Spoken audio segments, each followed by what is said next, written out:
What? Yeah, we are on. Oh, yeah, okay, hold on. Sunday Show with Johnny O, episode 117. Grab 'em by the... What? That's right, guys. We're back. It's October, and episode 117. Man, numbers just keep getting higher and higher. This week, let's jump right into weed talk. That old weed talk. And I was talking with some friends this week, and I realized no one remembers the book. And what book am I talking about, John? I'm talking about the single most important marijuana book ever, pretty much. I mean, Jack also wrote, like, The Guide to Home Cultivation, which was a great book, and has probably caused more weed to be grown than any other book. But one of the books that had a massive effect on our culture and on weed legalization and on marijuana culture in general is a book called The Emperor Wears No Clothes by Jack Herrera. And was published in 1986. It was a collection of all of the articles, all of the studies, all of the history of marijuana, hemp, marijuana, cannabis, and its usage throughout, all of, basically it was like the evidence file of how corrupt the war on drugs, and especially the war on marijuana was, which this was important in the days before the internet, guys. That's right, now you can just go on the internet and I don't know, look up on weedadvocate.com or go to NORML, National Organization for the Reformation of Marijuana Law, and check out, and they have all sorts of resources for you. But back in the days before the internet, this was like the holy tome, a secret book. You used to be paranoid that if you even bought the book, like the CIA or the NSA was going to come spy on you, The DEA was after you. They put your name on a list when you bought this book, just like the Anarchist Cookbook. And to me, it really is the triumvirate, the holy trinity of old pre-internet books. Because there's three books that, were just endlessly entertaining. The Emperor Wears No Clothes, the Anarchist Cookbook, and the Book of Subgenius. All three very important to my silly little comic book addled mind. But yeah, The Emperor Wears No Clothes, it's still out there. You can read all sorts of things. It's amazing, all the information that's still packed into this book, all the anti-propaganda, all the cut through all the bullshit. And there's been criticisms of the book that some of the things in it aren't completely accurate. But you know what? Even those critics, they'll tell you most of the book, though, is completely dead on. Even though it's that's the thing about this book, is it's so mind-boggling when you start to read it. You're like, wow, those fucking idiots in Washington, D.C. and in the political houses across the world, they just lie straight out their asses to keep this war on marijuana going. Because 4,000 Reasons in the book, The Emperor Wears No Clothes by Jack Herrera. Yeah.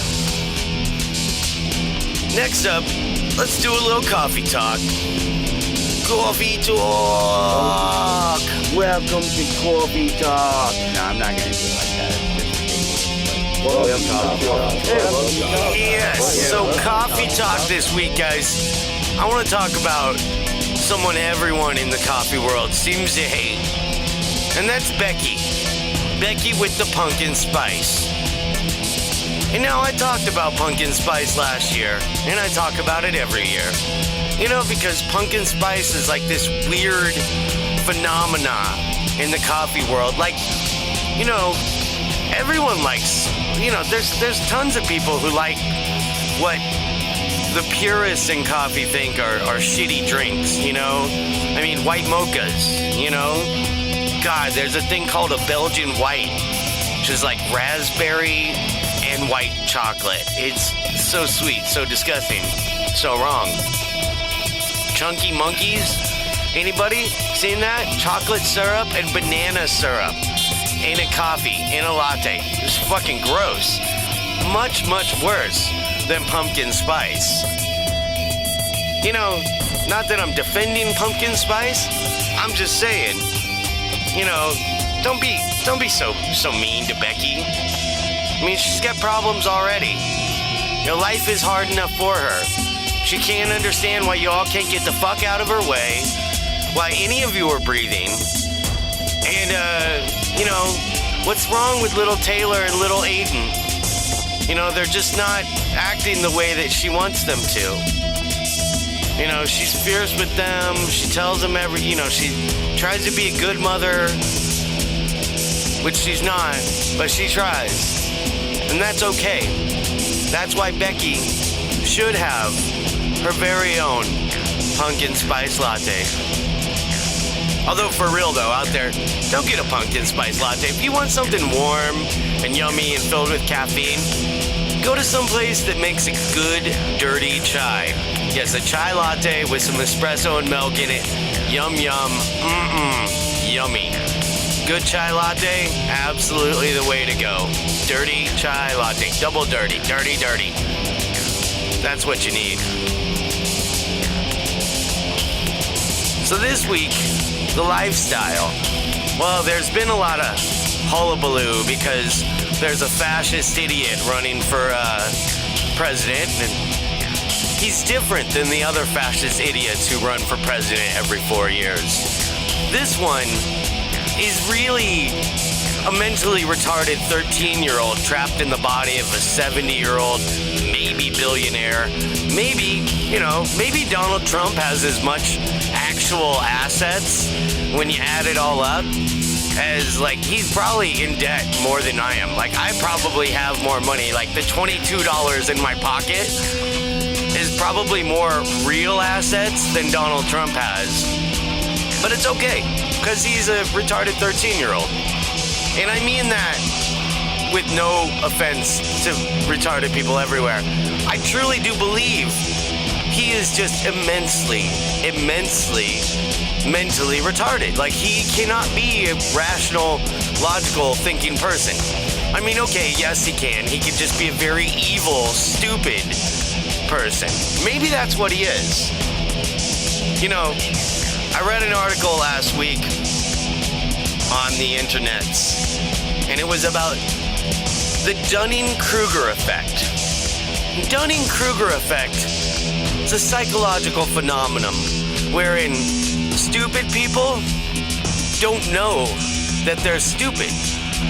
You know, they see things like, well, the sun does come up every day, therefore something's stupid, right? There's always ways to make stupid things seem reasonable and stupid things sound logical if you're stupid enough. And thus, that's why Donald Trump thinks he's a ladies' man, because, hey, a rich, powerful billionaire gets to grab women by the pussy whenever he feels like it and not suffer any repercussions. So it must be the right way to do things, right? Best part about this whole thing is just hearing people say on TV, pussy. Pussy, pussy, pussy, pussy, pussy. It's a good word. It's a good thing. Hope we all can have some consensual pussy. Don't grab it. Don't ever. I mean, that's just not right. They're not things that are meant to be grabbed. Dick and balls, those are meant to be grabbed. Pussies?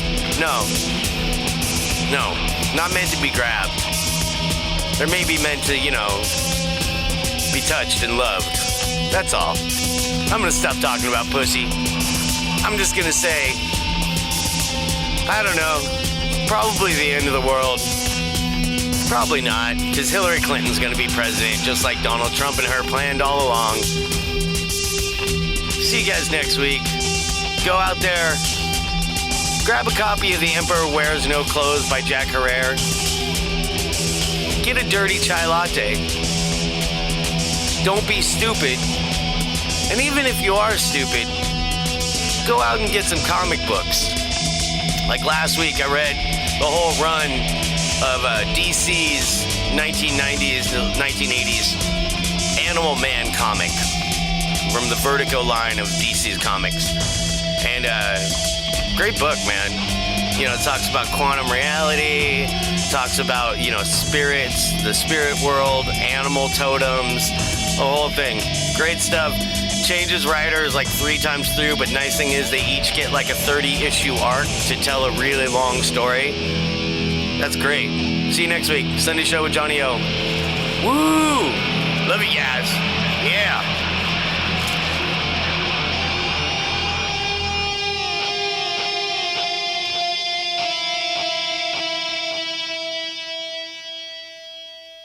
Don't grab it by the pussy.